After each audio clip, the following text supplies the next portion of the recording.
C'est la différence, l'identité et l'exclusion. J'avais envie de voir comment est-ce que quelqu'un qui n'est pas dans le moule, qui n'est pas exactement comme tout le monde, comment est-ce qu'il peut s'intégrer dans une société et comment la société va le résumer ou le réduire à une seule caractéristique.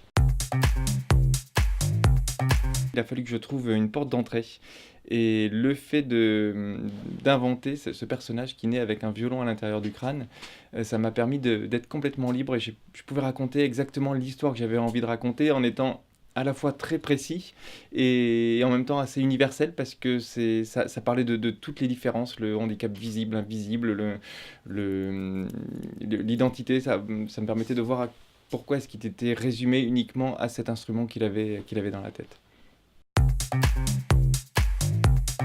Je faisais de la musique auparavant, j'écrivais des paroles et je ne fais plus de musique ou très peu, ou de manière très, très amateur. Et ça me manque, j'ai besoin de m'exprimer, j'ai besoin de raconter des histoires et quand on écrit, on peut raconter les histoires qu'on veut. On peut raconter le monde comme on a envie de le faire. Ça a changé mon rapport peut-être à l'écriture parce que j'ai écrit plus de 10 ans sans être publié. Et c'est vrai que d'avoir un éditeur ou d'avoir eu à un moment un éditeur qui m'a dit qu'il aimait ce que je faisais, ça donne confiance et ça donne un autre sens, ou ça donne une autre forme de liberté. Disons que tout le temps qu'on passe à écrire, on sait qu'on ne le fait pas uniquement pour soi. D'être publié, c'est évidemment une ouverture vers les lecteurs et ça change beaucoup de choses. David Meulemans, l'éditeur de Aux Forges de Vulcain. Je l'ai rencontré parce que j'avais aimé un livre qu'il avait publié. Et depuis, je pense qu'il y a un lien assez fort, un lien d'amitié. Je pense que le lien professionnel ou le lien littéraire qui existait entre nous s'est transformé en lien d'amitié. On s'appelle très souvent.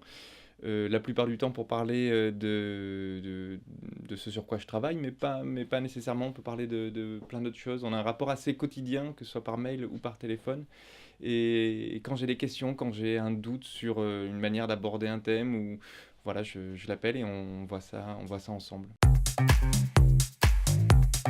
C'est le mot violon qui revient régulièrement. Et c'est un mot que... Le violon n'est pas un instrument que j'ai choisi au hasard, c'est parce que c'est à la fois l'instrument classique qui peut être très doux, très mélodieux, très romantique, et c'est aussi les violons d'Hermann dans la scène de la douche de Psychose, ou le violon du jeune, du débutant qui commence à poser son archet pour la première fois sur les cordes et qui les fait grincer. Et j'aimais bien ce double aspect de l'instrument. C'est le titre, Un funambule sur le sable, parce que c'est la phrase sur laquelle j'ai peut-être le plus travaillé. C'est celle qui m'a demandé le plus de réflexion. Tout le reste est venu assez naturellement, même si j'aime beaucoup retravailler ce que j'écris. Le titre de travail, c'était Les oiseaux n'ont rien à dire. Et après, moi, j'avais très envie de l'appeler Les oiseaux désaccordés. Mais ça allait pas, et j'ai tourné autour des différents thèmes du livre, et il y a cette idée de funambule qui est arrivée. C'est un mot que j'aime beaucoup.